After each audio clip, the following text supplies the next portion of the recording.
I solved Joe Rogan's conversation problem. Joe Rogan has the biggest podcast in the world. 3 hour unstructured conversations. No agenda, just curiosity and flow. And he's created an audience that mistakes exposures to ideas for understanding of ideas. By the end of this video, you'll understand why unstructured long form conversations optimize for entertainment over comprehension, why guests never get pressed on contradictions, and why the format itself prevents its audience from forming coherent worldviews. This isn't about Joe specifically. He's just the most visible example of someone whose scaled seems deep content that actively prevents synthesis, and the mechanism is structural. Here's what happens when you listen to Joe Rogan regularly. Monday, episode with carnivore diet advocate. Makes perfect sense. Humans evolved eating meat.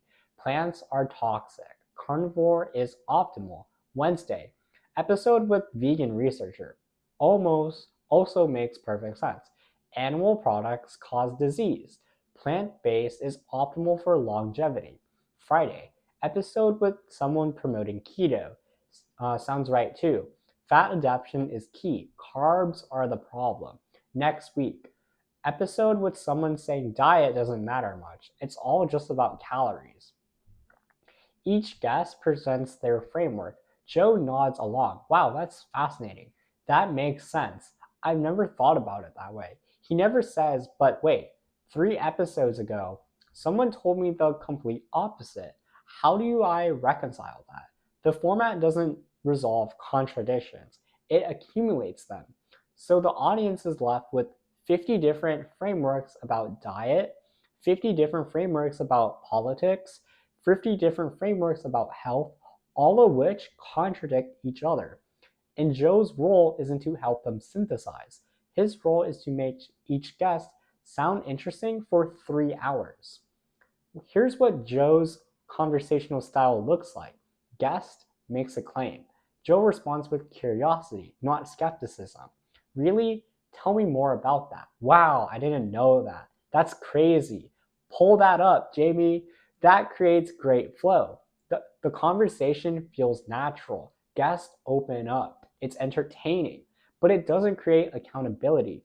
When a guest says something questionable, misleading, or outright false, Joe rarely pushes back.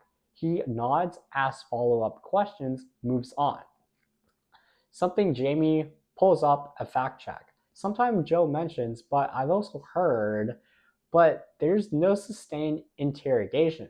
The format prioritizes conversational flow over intellectual rigor. So guests can almost say anything and it goes unchallenged. They present their framework as if it's settled truth.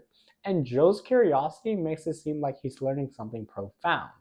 The audience absorbs this as Joe talked to an expert. The expert said X. Therefore, X must be true. But Joe talks to the contradictory experts constantly, and he doesn't resolve which ones are actually right. Here's what 3 hour conversations create. They feel deep. You spend 3 hours on one topic.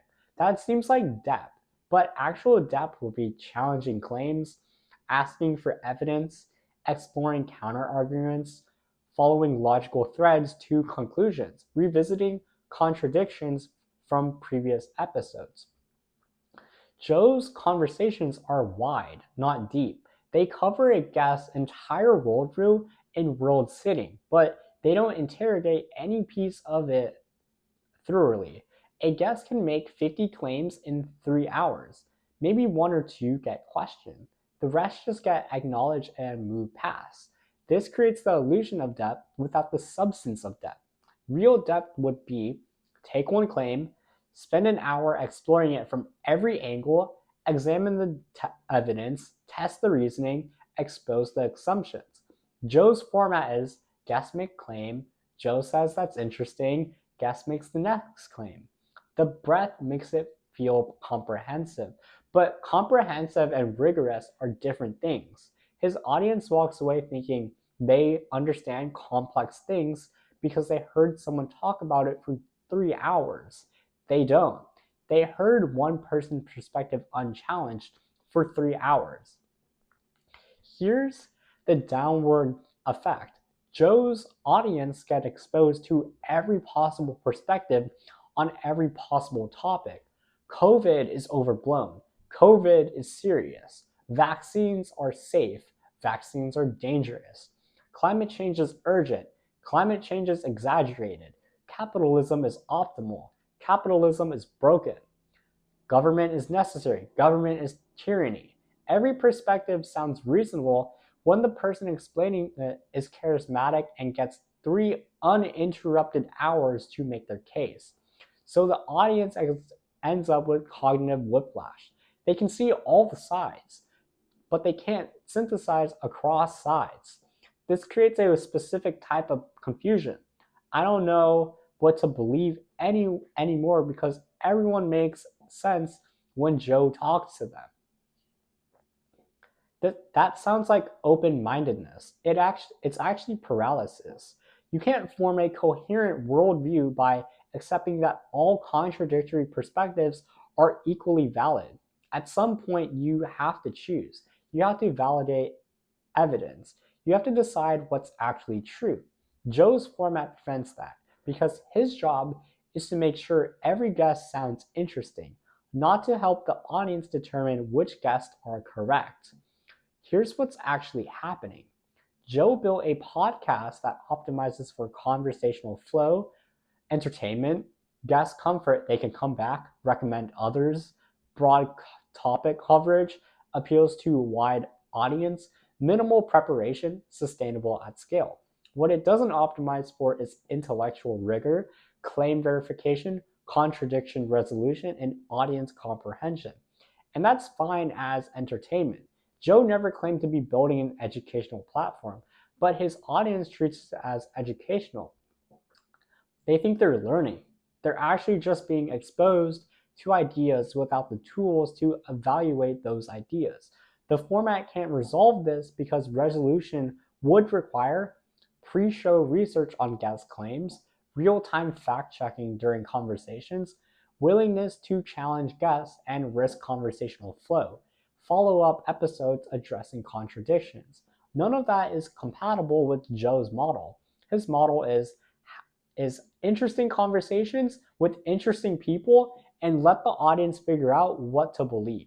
The problem is that the audience can't figure it out because figuring it out requires cross-referencing claims, evaluating evidence, testing reasonably, and the podcast doesn't provide that infrastructure. So, what's the issue? Joe Rogan podcast is the most successful long-term conversation ever built.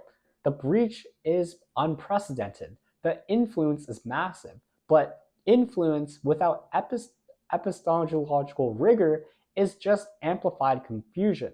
His research, his audience is exposed to more ideas than any previous generation. They're not equipped with better tools to evaluate those ideas. So they end up knowing a lot without understanding much. They can quote interesting things guests said. They can't explain why those things are true or false. They've been exposed to every framework. They can't decide between frameworks. This isn't Joe's fault. He's running a podcast, not a university. But his audience mistakes the format for education when it's actually entertainment with intellectual aesthetics. You can keep listening to every episode and feeling like you're expanding your worldview, or you can acknowledge that hearing contradictory perspectives without resolution just creates the illusion of understanding while actually preventing synthesis. Most people will keep listening because the podcast gives them the feeling of being informed without requiring the work of actually evaluating claims. But at least now you know you could cite 47 different experts from Joe Rogan's episodes and still don't have a coherent position of any of the topics they discuss. It's not that you're not smart enough to synthesize, it's that the format itself prevents synthesis by design. 3 hours of unstructured conversation optimizes for flow, not truth. And you can't think your way to truth just by hearing more perspectives. At some point, you have to choose, and Joe's format never forces that choice. So we stay in permanent exploration mode, always learning, never concluding. That feels like wisdom, but it's actually intellectual paralysis wrapped in curiosity.